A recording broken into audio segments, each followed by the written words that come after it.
Ibintu Nanka. Iyo mbonye movie yanditse ko coming soon bisigura igiye gusohoka vuba hagacaca imyaka 5 itarasohoka. Iyo watumiye abagenzi bawe ngo baze murorere umupira kubera itimu yawe ukunda ibiri kwirakina bagaca bayikubita ijana mu gusa.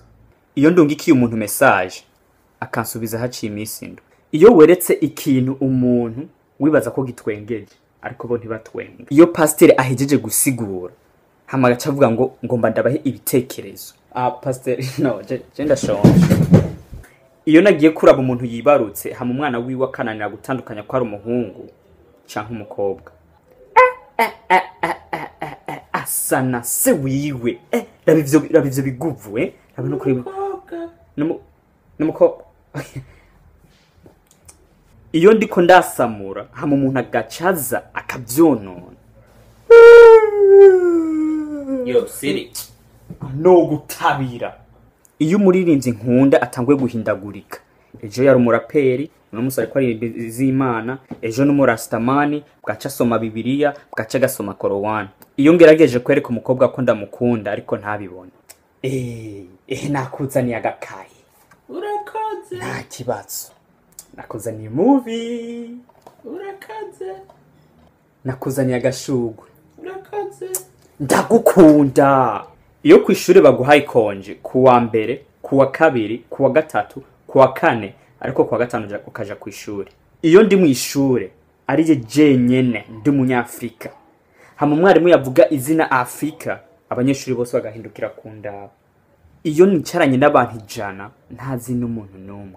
Igihe abarundi bataze kwishura ego canke oya. Iyo umuntu aje kudodora ndi mu kazu ka sugumwe kandi azi neza ko ari yo ndi. Ubushaka iki? Iyo nagiye kuryama hama haca nibuka ko nibagiye ikintu. Kagenda nkaguma ngenda ngaruka nitiro rikarinda rikagenda ryose. Iyo indya ziremwe umunyu mwishi nkagira ibiko bibiri vyonyene acamwe kibido c'amazi. Iyo ndamukije umuntu ntanyishure. Iyo umuntu yimonoye ariko wamubaza akabihakana. Wewe ejo twari kumwe, ejo wari usa na saa 6 z'ijoro, uno musi usa n'amamesa.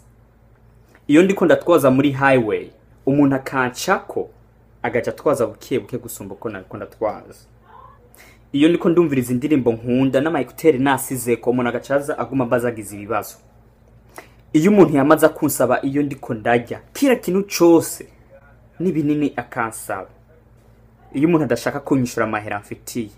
Iyo nshaka kuja ahantu saa 10, imvura ikarindira mpaka saa 10 igaca itangura kugwa. Iyo abavyeyi bariko barashwana haza umushitsi baca bigira beranda. Iyo ntakirije ukuboko ariko umwarimu akampamagara. Monsieur, sinakirije ukuboko. Amaso yawe ari urafise ingorane wa myopia cyane. Iyo abantu bariye indya zose bagakomboroza amasafuriya bagaca bafata amasafuriya atangya zirimwo bagayashira ku ziko. Nanje nkaza nshonje nibaza ngo hari ivyo kurya biriho kumbe naho amasafuriya rera.